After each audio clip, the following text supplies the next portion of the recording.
Olá, irmãos do Teologizando, a paz do Senhor, tudo bem com vocês? Estamos aqui para mais um review, desta vez a tão pedida Bíblia Peshitta. Nós já tivemos uma live falando sobre a Bíblia Peshitta no dia que ela chegou, então nós utilizamos ela, para conhecer um pouco melhor do que o dia que chegou. E aqui está a nossa Peshitta, vem nessa caixinha, ó, toda arrumadinha, bonitinha.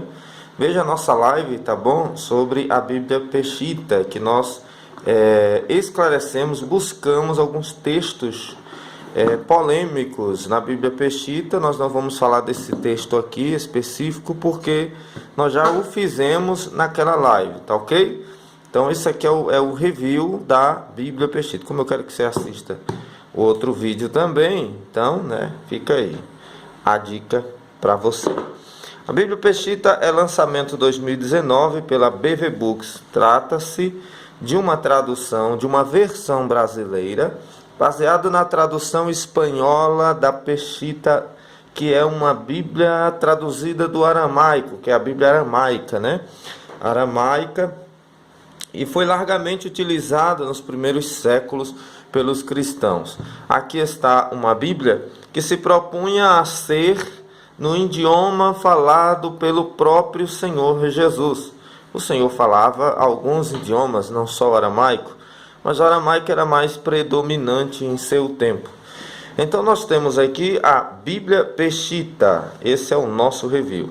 Ela tem uma capa excepcional, toda no couro, com 3 opções de capa: a preta com marrom, a preta com marrom, a marrom também, que é emborrachado, não couro. E temos também outra versão de couro, outra cor também, que vou ficar te devendo lhe dizer, porque eu esqueci. A vinho, Nós temos aqui então a Bíblia Peshitta da BV Books. Parabéns a BV Books. Antes que vocês me perguntem, que eu sei que vocês sempre perguntam na nossa descrição aí embaixo, vocês sempre perguntam: e aí, vale a pena ou não vale? Vale a pena, e porque estou respondendo no vídeo, não adianta perguntar aí que eu não vou responder, que tem gente que não assiste o vídeo e faz a pergunta, e se eu já respondi no vídeo, eu não respondo depois. Bíblia Peshitta, olha que linda página de dedicatória. Bíblia Peshitta, a tradução dos antigos manuscritos aramaicos, pela BV Books, antiga BV Filmes, lançamento de 2018, em julho de 2018, essa é a primeira edição. Inclusive, os direitos autorais são do Instituto Cultural Aleph. Tem uma Bíblia aqui no Brasil, que é a tradução Aleph, que é muito conhecida, aliás, que é pouco conhecida aqui no Brasil, mas muito interessante também, baseado nas traduções de Almeida Clássica. Índice, Novo Testamento, materiais auxiliares. Os céus e a terra passarão, mas minhas palavras não passarão. Mateus 24:35. Prefácio: leia primeiro isto antes de ler a Bíblia Peshitta. Sempre leia o manual da sua Bíblia de estudo. Esta não se propõe ser uma Bíblia de estudo. O que se sobressai aqui, o que é destacado nela, é a sua tradução. Você pode ver na capa, por exemplo, não vem dizendo que é uma Bíblia de estudo. Por quê? Porque não é esta a proposta da editora. Olha aí, a proposta da editora não é apresentá-la como Bíblia de estudo, e sim como a tradução do aramaico, a tradução Peshitta. Então, por favor, leia sempre o manual de instrução, como tudo que você adquire deve ser lido o manual.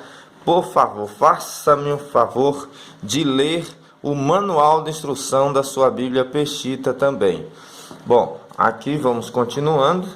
A Bíblia Peshitta em português, tradução dos antigos manuscritos aramaicos, é um esforço para levar ao povo cristão de fala portuguesa a tradução ao português de um dos textos das Escrituras mais antigos, conservados, respeitados e admirados pelos eruditos da investigação bíblica. Este labor intenso de tradução se tem levado a cabo com o propósito de apresentar aos cristãos de fala portuguesa a riqueza, a sabedoria e o poder da palavra de Deus, no estilo ágil e contemporâneo, apegado à gramática moderna do idioma português. A simplicidade e clareza do texto peshita estão agora ao alcance de todo aquele que queira se aprofundar no conhecimento da verdade, da palavra de nosso Senhor Deus, com o fim supremo de levar uma vida agradável e consagrada ao Senhor. Aqui está a estela de Tel Dan, em Israel, inscrições em aramaico do século 9 a.C., única evidência arqueológica da existência do reino de Davi, ou do rei Davi, que cita, um dos descendentes de Davi. Papiro peshita, século 9 depois de Cristo. Manuscrito do século V do Antigo Testamento peshita. Bem interessante. Explicações diversas sobre esta obra. Numeração dos versículos. Varia em alguns poucos casos em virtude do texto peshita original de diferenças com respeito aos textos fonte da tradução do hebraico e do grego. Os manuscritos originais não tinham divisão de versículos, nem de capítulos, nem pontuação alguma. Tá aí uma questão que poucos sabem, a gente estuda muito isso em crítica textual, Uma questão interessante para você saber, é que essa Bíblia, nem sempre os versículos vão estar exatamente no mesmo local onde os versículos na de Almeida, por exemplo, ou a King James, vai estar. Ou seja, há uma mudança às vezes, porque a numeração de capítulo e versículo foi colocada posteriormente. Originalmente a Bíblia não tinha pontuação nenhuma e nem era dividida em capítulos e versículos. Foi feito por teólogos para facilitar a situação, da pesquisa. Nomes. Os nomes de algumas pessoas e lugares não coincidem com as versões do hebraico e grego, que é a versão canônica que nós temos no Brasil, João Ferreira de Almeida. Nos que coincidem, optamos por deixá-los como são conhecidos regularmente. Nos que não coincidem, procuramos dar a eles uma fonética o mais facilmente pronunciável em português. Aos nomes das pessoas mais conhecidas das Escrituras foram traduzidas como são conhecidas convencionalmente, mesmo quando são diferentes em aramaico. Para efeitos de ajuda um pouco nisto, temos incluído no final desta obra uma seção chamada Relação de Nomes de Pessoas e Lugares Sobressalentes. No final nós vamos ver que existe isso aqui. Filho, invariavelmente com maiúscula, quando se refere ao Senhor Jesus Cristo, em passagens messiânicas do Novo Testamento. Nome, com maiúscula, quando faz referência ao nome de Deus e não se menciona Yahu, Jesus ou Jesus Cristo, exemplo, Êxodo 5:23, com maiúscula, e 20, versículo 7, com minúscula quando são mencionados. Yahu, este nome não aparece nos manuscritos originais do texto peshita. O vocábulo Maria é usado na peshita nas porções onde aparece o nome Yahem. Maria, não se trata de Maria, pelo amor de Deus. No texto hebraico e em algumas porções do Novo Testamento aramaico. Eruditos no idioma aramaico que consultamos afirmam que Maria está formada, estou lendo, não sei se a pronúncia é essa, por Mari ou Mara, que significa Senhor, e Yah, forma abreviada de Yahweh. Para sua localização no Novo Testamento desta obra, consultamos a tradução aramaico-hebraica da peshita. Céu, quando faz referência à morada de Deus, possui maiúscula.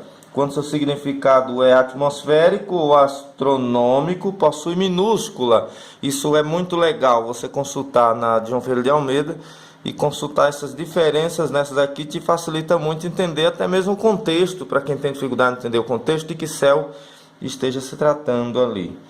Ele, este pronome possui maiúscula quando se refere à divindade, assim também outras expressões que incontroversamente se refiram à divindade como Altíssimo, o verbo Senhor e etc.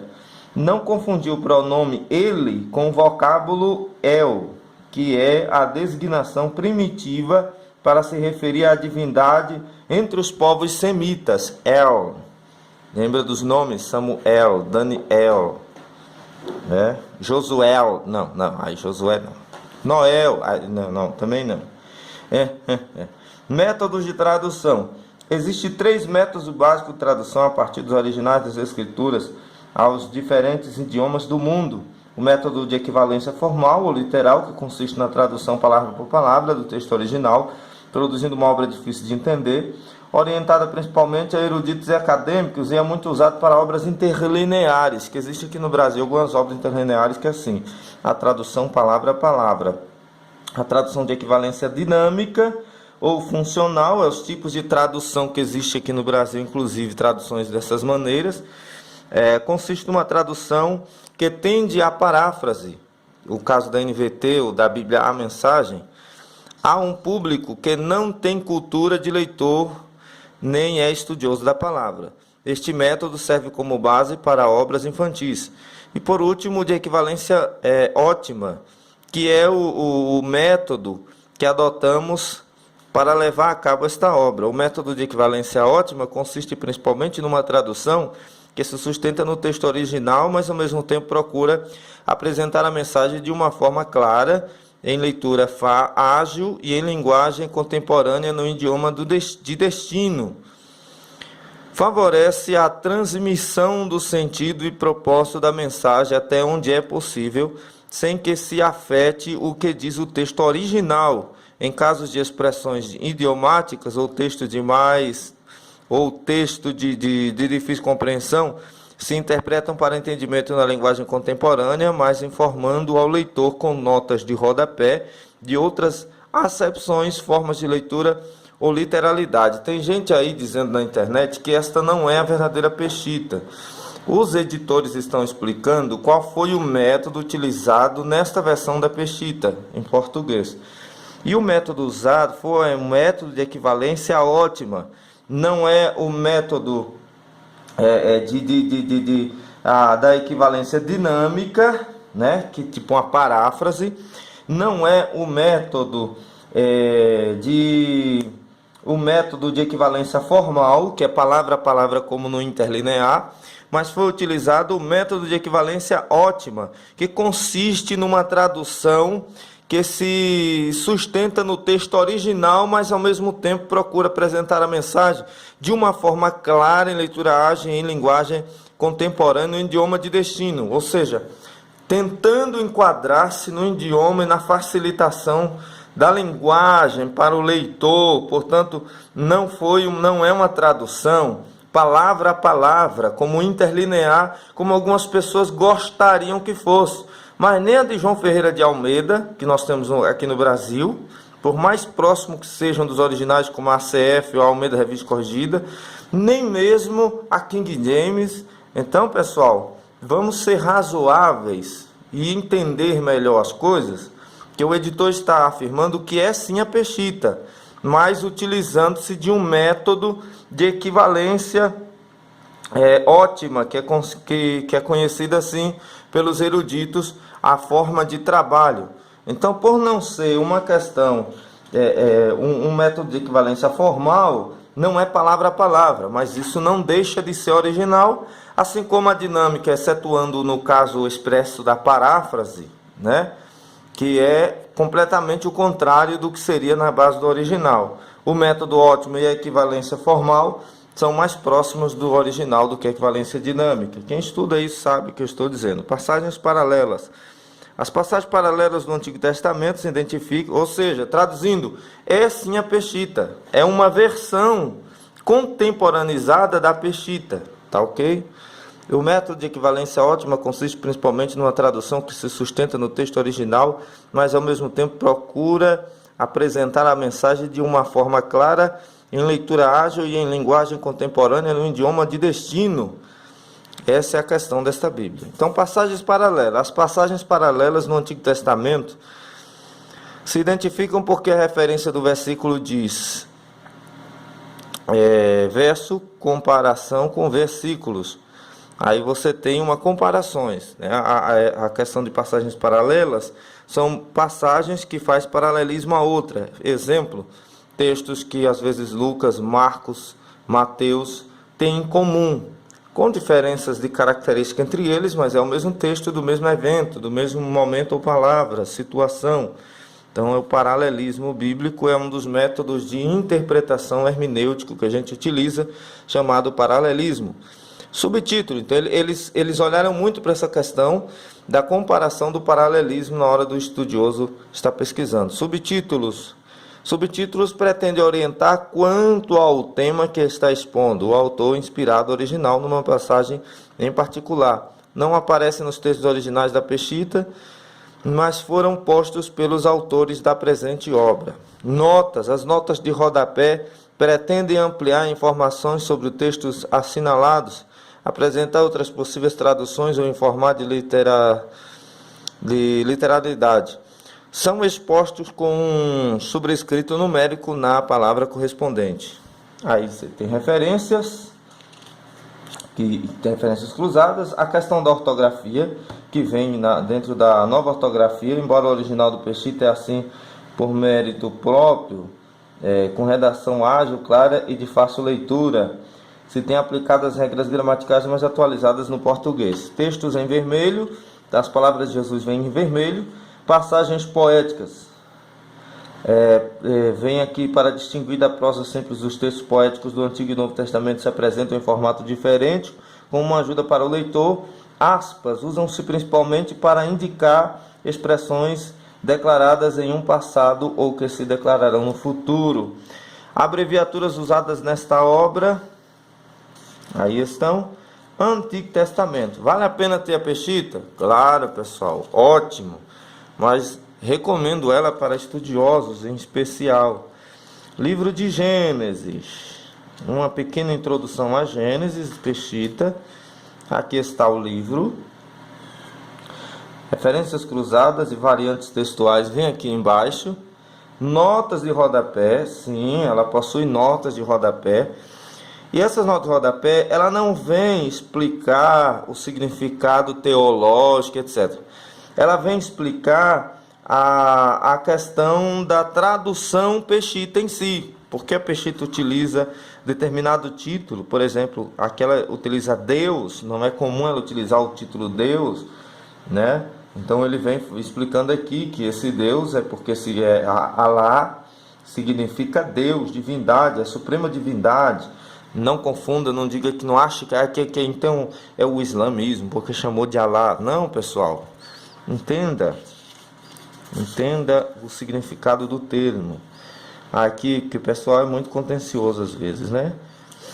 Palavras de Deus também em vermelho, ó, não só as de Jesus no Novo Testamento, mas também de Deus no Antigo, veja só.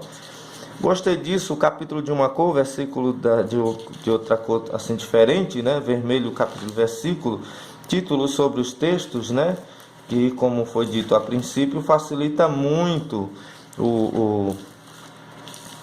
assim a leitura fica mais gostosa de ler, né? Mais interessante para se ler.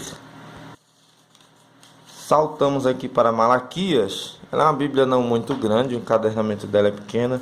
O Novo Testamento é para levar para a igreja. A questão é que levar para a igreja, né? A igreja não usa o texto como padrão, então. Mas se quiser, não vai ajudar a ler na igreja, porque ela é uma fonte de consulta, tá? A mensagem de Mateus sempre tem uma introdução ao livro. Essa introdução diferente, não traz aquele esboço, etc., mas vem dizendo qual é o objetivo principal do livro e tal, e etc., a questão do autor e tal. Aqui está os textos de Mateus. Quando há uma citação profética no Novo Testamento para o Antigo, isso aqui ajudou muito você a descobrir o Antigo no Novo Testamento. Toda vez que há uma citação profética nos Evangelhos ou nas Epístolas sobre o Antigo Testamento, um texto do Antigo Testamento, é colocado o texto aqui.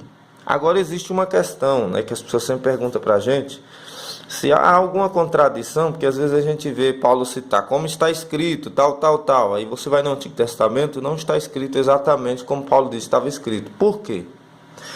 Porque se trata de uma redundância, ou seja, ele está ali mostrando o central, a ideia central da profecia e não necessariamente repetindo palavras.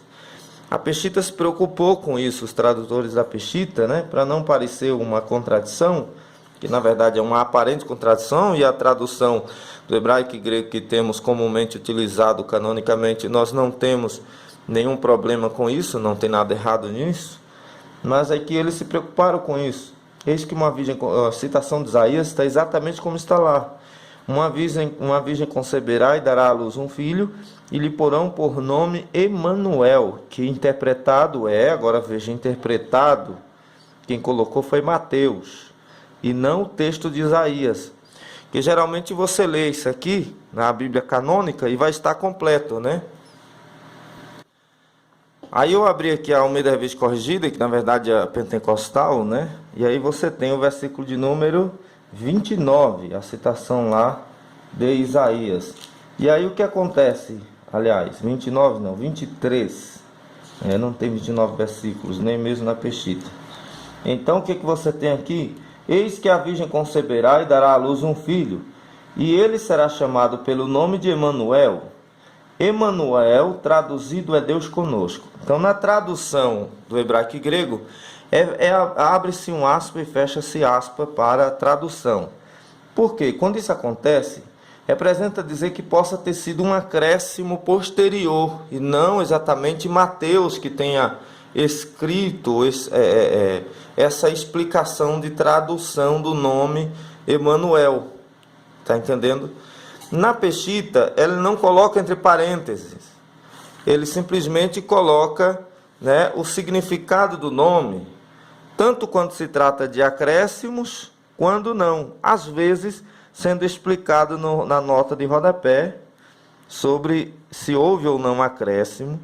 No caso da Peshitta, não é referido se houve um acréscimo, mas apenas uma referência cruzada que te remete aí a Isaías, onde está essa profecia da virgem que conceberia, e o resto do texto lá em Isaías vai dizer: seu nome será maravilhoso, conselheiro, Deus forte pela eternidade, príncipe da paz, falando dos seus títulos e aqui do seu nome, o título, o nome. Os magos de Oriente, aí você tem aqui: e tu, Belém, de Judeia, de Nazaré, e eles responderam: em Belém da Judeia, pois assim está escrito pelo profeta: tu, Belém, da Judeia de Nazaré, alguma és inferior, de maneira alguma és inferior entre os reis da Judeia, pois de ti sairá um rei que governará o meu povo Israel. Citação fiel do Antigo. O que aqui você vai ter apenas uma equivalência à citação, né? Que é o capítulo 2, versículo de número 6.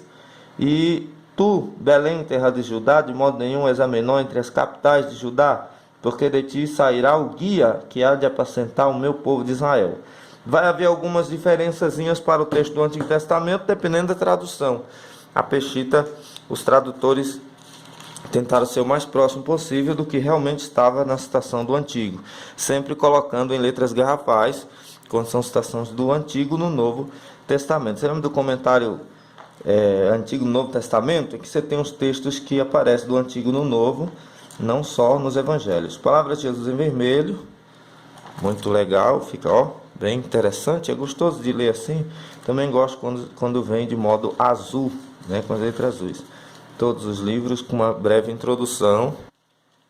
E o Novo Testamento, ele é baseado no Antigo. Sem o Antigo não se entende o Novo.